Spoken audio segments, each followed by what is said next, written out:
Doctor صاحب السلام علیکم. وعلیکم السلام.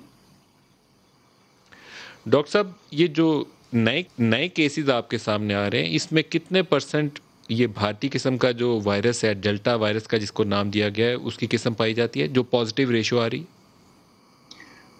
میں آپ کو یہ بتا سکتا ہوں کہ زیادہ تر علاقوں میں جب ہم نے اس کو ڈھونڈنے کی کوشش کی ہے تو یہ ہمیں ملا. اس کا مطلب یہ ہے کہ جو موجودہ لہر ہے اس میں ڈیلٹا ویریئنٹ یا جو انڈین بھارتی ویریئنٹ ہے یہ ڈیفینیٹلی کار فرما ہے. تو یہ ہم کہہ سکتے ہیں کانفیڈنس کے ساتھ کہ جو پریزنٹ لہر ہے اس میں ایک ڈیفینیٹ رول جو ہے وہ اس ڈیلٹا انڈین ویریئنٹ کا موجود ہے. ایگزیکٹ فگرز کہ کتنے پرسنٹ یہ ہے یہ اس لیے بتانا مشکل ہوتا ہے کیونکہ یا تو ہے کہ جتنے بھی ٹیسٹ ہو رہے ہیں آپ سب کو سیکوینس کریں. پی سی آر کرنا ایک چیز ہوتی ہے اور سیکوینس کرنا جو ہے نا اس سے زیادہ بہت بڑی ڈیٹیل ہوتی ہے. تو اگر تو آپ سب کو سیکوینس نہیں کر رہے تو آپ سیمپل انالیسس پہ چل سکتے ہیں. تو میں یہ کہہ سکتا ہوں کہ کئی جگہ اکثر جگہوں پہ یہ اس وقت پریڈومیننٹ ویریئنٹ موجود ہے.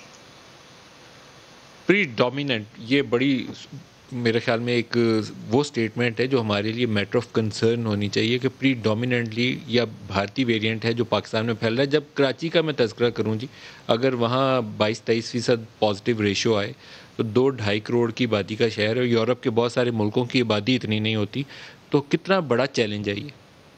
بالکل چیلنج ہے جی کیونکہ ایک چیز دیکھنے میں آئی اور وہ یہ کہ یہ جتنے بھی ویریئنٹس ہیں اور یہ عمومی طور پہ وائرسز کا جو بیہیویئر ہے اس کے ذریعے ہمیں پہلے بھی پتا تھا. یعنی یہ کورونا سے بہت پہلے یہ چیز کلیئر تھی کہ جب بھی ایک وائرس پھیلتا ہے تو اس کی جو سبسیکوینٹ اقسام ہوتی ہیں جو اس میں میوٹیشنز آتی ہیں نئی ویریئنٹس آتے ہیں اکثر اوقات وہ پھیلنے میں زیادہ تیز ہوتے ہیں. ان کو ایک سروائیول ایڈوانٹیج ہوتا ہے جو کہ ایک ڈاروینین ایوولوشن کا ایک طرح سے ڈیریویٹو ہے. اب جو یو کے ویریئنٹ تھا وہ نارمل پچھلے ویریئنٹ سے ذرا زیادہ تیزی سے پھیلتا تھا. یہ وہ جو موجودہ والا ہے یہ پچھلے والے سے ذرا تیزی سے پھیلتا ہے. تو اس کے پھیلاؤ میں گزشتہ جو وائرس ہوتا ہے اس کی نسبت تھوڑی سی ایڈوانٹیج ہوتا ہے اور تبھی یہ باقی وائرس کو باقی اقسام کو کراؤڈ آؤٹ کر دیتا ہے. یعنی یہ پریڈومیننٹ قسم بن جاتا ہے ایونچولی. اب 90 سے زیادہ ملکوں میں یہ ہے تو یہ بالکل چیلنج ہے لیکن اس چیلنج کے کچھ حل بھی ہیں. اور جون سا مرضی ویریئنٹ ہو جس مرضی قسم کا ویریئنٹ ہو آخرکار ایک بات تو ابھی بھی ہمارے ہاتھ میں ہے وہ یہ کہ یہ پھیلتا بہرحال ریسپریٹری النس یعنی یہ سانس اور کھانسی کے ذریعے. تو اس صورتحال میں ماسک جو ہے ہمارے لیے اس وقت اس موجودہ سچویشن کے اندر جب تک ہماری ویکسینیشن بہت اوپر نہیں چلی جاتی ماسک ہمارے لیے بہت اہم ٹول برقرار ہے. بالکل صحیح.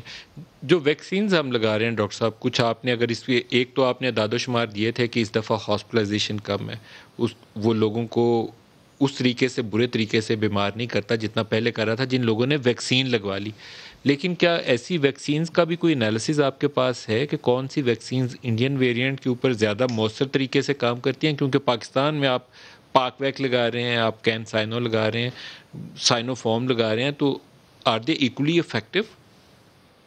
اچھا ایک تو بات یہ ہے کہ ابھی تک جو بھی ایویڈنس ہے وہ یہ ہے کہ جتنی بھی ویریئنٹس ابھی تک آئے ہیں جو موجودہ ویکسینز جنہوں نے اس کو انالیسس کیا ہے جو بڑے ممالک ہیں جن کے ہاں بہت ساری ویکسین لگی ہے تو اس کا انالیسس ان کو یہی بتا رہا ہے کہ یہ ویکسین افیکٹو ہیں نئی اقسام کے خلاف بھی. ان کی جو وہ کئی دفعہ لوگ اینٹی باڈی لیول میجر کر کے کچھ انڈائریکٹلی نتیجے اخذ کرنے کی کوشش کرتے ہیں اس میں تھوڑی بہت اونچ نیچ ہو سکتی ہے لیکن اوور آل پروٹیکشن قائم ہے فی الحال. اور جہاں تک یہ جو ہم ویکسینز لگا رہے ہیں اسی لیے ہم نے اپنا انالیسس کیا ریسنٹلی. میں نے تھوڑا اس کے بارے میں ٹویٹ بھی کیا. کسی بھی سائنسی اور اعداد و شمار والے معاملے کو ایک ٹویٹ جیسے میڈیم کے ذریعے کرنا تھوڑا رسکی ہوتا ہے کیونکہ اس کا کئی دفعہ لوگ پوری بات یا سمجھ نہیں پاتا ہے یا اس کے اندر سائنسی نقص جو ہیں ڈھونڈنا شروع ہو جاتے ہیں. لیکن اس کا مقصد تھا اور اس کا مقصد یہ تھا کہ ہم بتا پائیں کہ ایٹ لیسٹ را نمبرز پہ براڈ کیلکولیشنز میں یہ کلیئرلی واضح ہو رہا ہے کہ اگر آپ نے ویکسینیشن لگوائی ہے تو آپ کے نمبرز کم ہیں. اور پاکستان میں زیادہ تر ویکسین تو لگی ہی سائنو فارم اور سائنو ویک ہے. تو اس لیے اس کا مطلب یہ ہے کہ جو پروٹیکشن ہے اس کا ایک میجر موجود ہے ان ویکسینز کے ذریعے.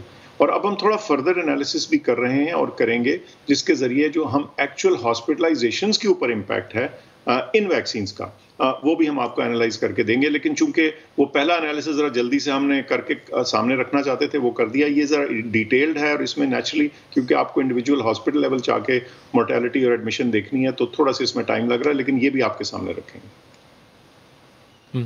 ایک لاسٹ آپ سے پوچھ لوں پچھلی چھوٹی عید کے اوپر آپ لوگوں نے کچھ اقدامات لیے تھے جو مناسب فیصلہ تھا. 8-10 روز کے لیے انٹرسٹی ٹرانسپورٹ روکی. وہ جو چھٹیاں عید ہالیڈیز تھیں اس کو ہم نے استعمال کیا. لوگ گھروں میں بھی رکے اور وائرس کی جو وہ نیچے ہم نے دیکھا کرو ایک دم تیزی سے نیچے آیا. 2 مہینے اچھے گزر گئے. اگین اپرچونٹی ہے عید ہالیڈیز پہ, آپ کو تھوڑا سا ایکسٹینڈیڈ ہالیڈیز کی طرف جانا چاہیے تھا. دیکھیں various options on the table تھیں. فی الحال جو پک کی گئی وہ یہی کہ اس دفعہ جو ہے جو چھٹیاں ہیں وہ 3 ہی دی جائیں, لیکن ساتھ ساتھ جو زیادہ ایفرٹ کرنے کی ضرورت محسوس کی گئی, اور اس کے پیچھے ایک وجہ یہ تھی کہ ہم سمجھتے ہیں کہ ایٹ دس پوائنٹ ہم دونوں طرف سے اگر اپنا اٹیک جاری رکھیں, یعنی ہم ویکسینز کی فراہمی اور اس کی استعمال ساتھ ساتھ کرتے رہیں, لیکن جو چیزیں ہم کہہ رہے ہیں کم از کم ان کو تو انفورس کریں.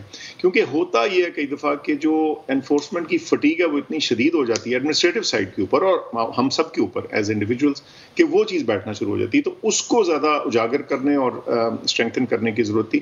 لیکن سچ یہ ہے کہ کوئی آپشن بھی آف دا ٹیبل تو نہیں ہوتی. اگر خدا نہ خواستہ یہ نمبرز گھٹتے نہ نظر آئے تو پھر سب کچھ کیا جا سکتا ہے. بالکل صحیح. آخر میں میسج یہی ہے کہ احتیاط کریں, ویکسین لگوائیں اور ماسک پہنیں. فائنل ورڈز یہی ہیں. بالکل جی, آپ as always you are succinct and clear. بالکل آپ نے تینوں جو مین میسیجز ہیں وہ اٹھا لیے بیچ میں سے. بہت شکریہ. بہت شکریہ ڈاکٹر فیصل صاحب, ہمارے ساتھ رہے.